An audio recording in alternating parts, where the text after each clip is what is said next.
Canonicity Advisory. This video deals with speculation. Helldivers 2 is a live service game. The continuity is always developing, and contents discussed may be disproven or made redundant by the time you view this video. A world lost to the Terminids. What does that look like exactly? I'm entirely fascinated by Terminid biology. They are like nothing we know and understand. They're truly alien. But I've been observing holes lately. Bug holes. Bile Titan holes. Maybe you've seen one. They're huge and, like the name suggests, spawn Bile Titans. These are found all over the place and can be a real thorn when hot dropping on a mega nest, but that's not what I care about today. The fact that these holes exist prove one of two things. One, the Terminids are a voracious subterranean organism that can carve out a life from the dirt and the rock, making massive subterranean dwellings that can house an upright Bile Titan and potentially more. Or two, validates Hollow Earth theory, going on to further prove that this is a common occurrence in planetary geography throughout the galaxy, at least when we are concerned about a Terminid infestation. I don't like the Hollow Earth theory. It disregards a lot of fundamental scientifically derived conclusions that have been made in our own world. But in Helldivers, nothing is as it seems, with gravity, as we understand it, being debunked. See Terraforming Part 1 to learn more. So for now, we are going to assume the Terminids carve out a life for themselves in which doesn't fill a naturally occurring ecological or geological niche.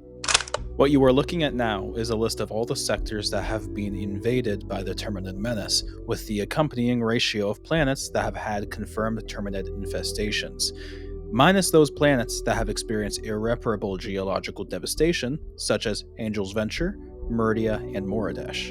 The point of this slide is to demonstrate just how many planets are likely never going to be totally purged of Terminid activity. That's 43 worlds.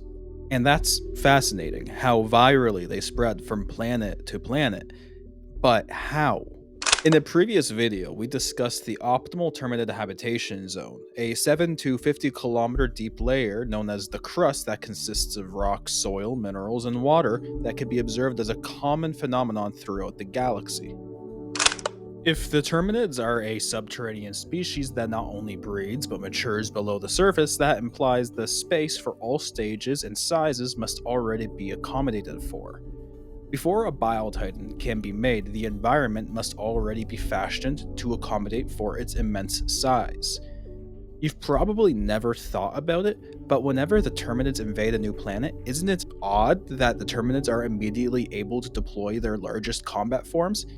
Unless the Terminids were always there, slowly carving away into the crust until the hive was ready to emerge. Or, just as likely, the Terminids are using old subterranean structures left behind by their genetic forebearers from the First Galactic War, and more recent excavations from prior planetary invasions during the Second Galactic War. And then there's the matter of how the Terminid infests a planet without pre-existing subterranean dwellings. This is a trickier question to answer than most, as there is many ways they could likely go about it. 1. Spores that successfully root into a planet's surface begin to spawn small, mite-like insects with acid glands that work to create a shallow underground pocket to begin spawning larger and larger worker forms. Or 2.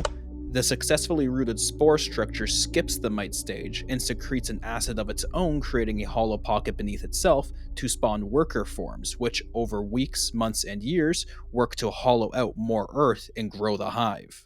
Regardless of the method in which early Terminid life propagates, it will still be producing spores, and as a result, more protogross or fungal structures reigning in the early stages of the Terminid circle of life, potentially hundreds of thousands of times or millions before even the first Terminid macroorganism is spawned.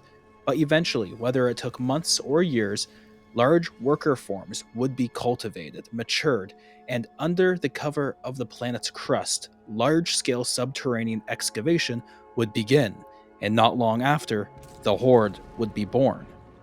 Local ecosystems would be devastated with the introduction of hunters, expeditions and hikers would go missing.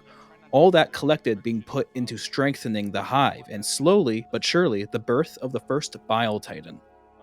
By this point, the subterranean network is large enough for active movement of all Terminid lifeforms that we are familiar with, and the horde will emerge, leaving blight in their wake and growing exponentially from the calories harvested from the local and vulnerable ecosystem.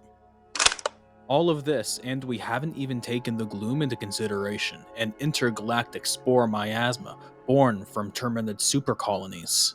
Planets which are so totally consumed by Terminid surface and subterranean activities that produce so many spores that they've evolved to breach the extent of the birthing planet's atmosphere to corrupt worlds caught in its wake, wholly converting the planet and its contents into even more Terminid horrors, and soon enough, contribute to the growth of the Gloom itself. A truly slow and honestly brutal process that is seemingly unpreventable without outright causing an extinction level event planet-side on all Terminid hive worlds, and who knows if that's even enough, with these worlds being so grotesquely infested that I find it hard to believe that the entirety of the planet's crust isn't entirely excavated.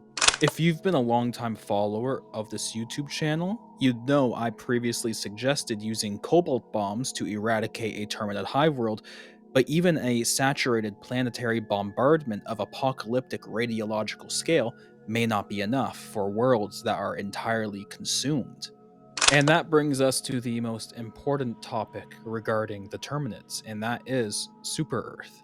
If the Terminids continue their offense and the pace in which we can resist is outpaced by Terminid expansion, humanity won't go out with a bang, but with a whimper.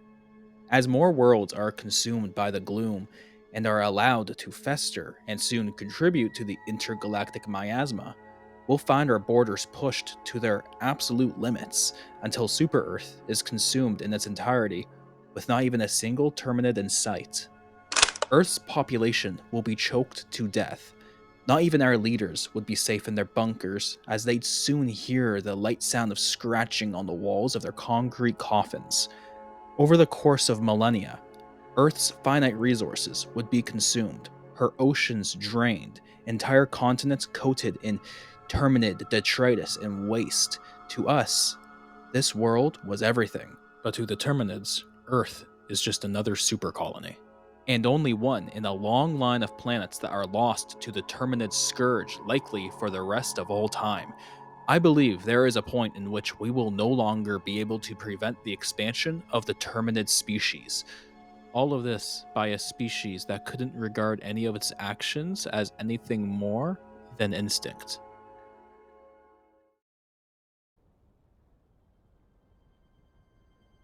Thank you so much for watching.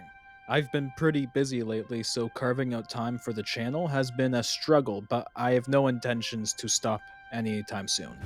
If you liked what you saw, consider liking and subscribing, or alternatively, consider enlisting in the 1st Colonial Regiment, Helldivers' premier deployment organization. The link can be found in the description below. Thank you again, and I'll see you on the battlefield. How about a joke? What do you get when you factory farm a rapidly breeding and evolving exotic alien life form? Please get what you fucking deserve!